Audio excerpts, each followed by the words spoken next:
Film અભિનેતા Rajkummar Rao અભિનીત Srikanth film સૌ કોઈએ જોઈ હશે, જેમાં તેને એક અંધ બાળકનો અભિનય કર્યો હતો અને પોતાના મજબૂત મનોબળ તેમજ દરેક પડકારોને માત આપીને એક સફળ બિઝનેસમેન બને છે.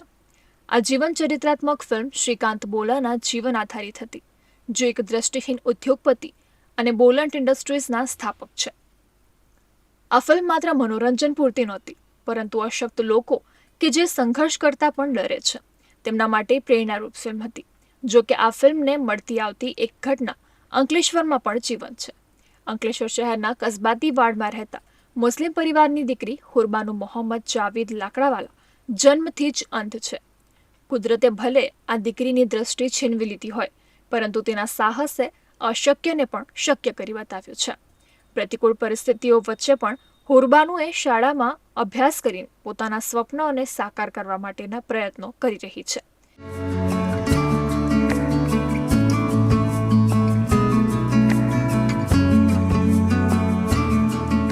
પોતાના જીવનના સંઘર્ષનું વર્ણન કરતા હુરબાનુએ જણાવ્યું હતું કે ભરૂચ બ્લાઇન્ડ સેન્ટરની સાથે સાથે એમટીએમ ગર્લ્સ સ્કૂલમાં ધોરણ 9માં સામાન્ય વિદ્યાર્થીઓ સાથે તે અભ્યાસ કરે છે.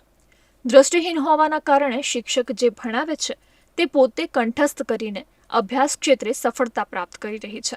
હુરબાનુએ ધોરણ 1 થી 8 સુધી શહેરની મુખ્ય કન્યા શાળા 1માં અભ્યાસ કર્યો હતો.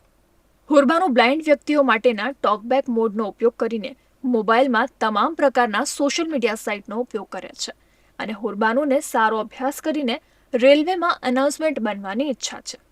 તો મને આનું કોઈ દુઃખ નથી. હું જન્મથી જ જોઈ નથી શકતી. મેં જોયું જ નથી કે લોકો આંખો કેવી હોય છે, કેવી રીતે લોકો જોઈ છે. મેં દુનિયાને મહેસૂસ કરી છે અને હું આનાથી પણ ખુશ છું. હું આનાથી ખુશ છું કે હું માનું છું કે હું જોઈ નથી શકતી, પણ હું મહેસૂસ કરી શકું છું. મારું માનવા છે કે જે વસ્તુ આપણી જોડે નથી તેનું દુઃખ કરવાની બદલે જે આપણી જોડે બીજા આપણા શરીરના અંગો છે તેનું શુકર કરીને તેનાથી ખુશ રહેવું મારું માનવા છે. મને છે ને હું વિચારું છું કે હું કોલેજ સુધી ભણું, આગળ રેલવેમાં અનાઉન્સર બનવા માંગુ છું.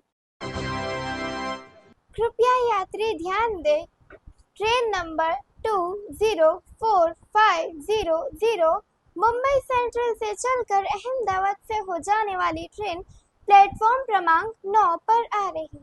ધન્યવાદ. ઘરમાં જ્યારે મને લખવાનું મન હોય હું લખું, વાંચવાનું મન હોય લખું, વાંચું, પછી ફોન જોવાનું મન હોય તો ફોન જોઉં. હું હુરબાનુની મોટી મમ્મી છું. મારા દિયરની છોકરી છે તે બ્લાઇન્ડ છે ટોટલ, અને તેને ભણવામાં અને પડવામાં બહુ જ ઇન્ટરેસ્ટ છે અને તેને ધોરણ 9માં એમટીએમ સ્કૂલમાં દાખલ કરવામાં આવેલી છે. ત્યાં સાહેબો અને મેડમે અમને સાથ સહકાર આપેલું છે બધી વસ્તુમાં, ને એનાથી લાગતી તમામ વસ્તુઓમાં અમને સહકાર આપે છે. અને ભરૂચ બ્લાઇન્ડ સ્કૂલમાં બી જઈએ છીએ અમે. ત્યાં તેને પડવામાં ભણવામાં મોબિલિટી કરાવે છે, મોબાઈલ ચલાવતા શીખવાડે છે.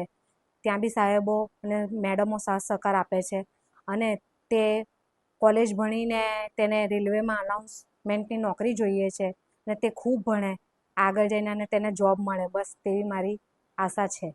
Thank you. અંકલેશ્વરના કસબાતી વાડમાં રહેતી અને જન્મથી જ દ્રષ્ટિહીન હુરબાનુ મોહમ્મદ જાવેદ લાકડાવાલા સંયુક્ત પરિવારમાં રહે છે અને ફેમિલીમાં 8 સભ્યો છે. તેના પિતા પેટ્રોલ પંપ પર કામ કરે છે, જ્યારે માતા સાજિયા પરવીન લાકડાવાલા ગૃહિણી છે અને તેનો ભાઈ ધોરણ 10માં અભ્યાસ કરે છે.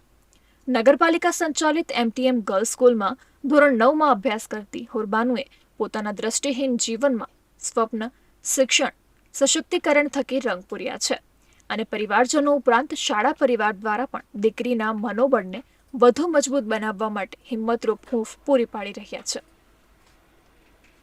વિદ્યાર્થીનીનું એડમિશન કરાવ્યું છે.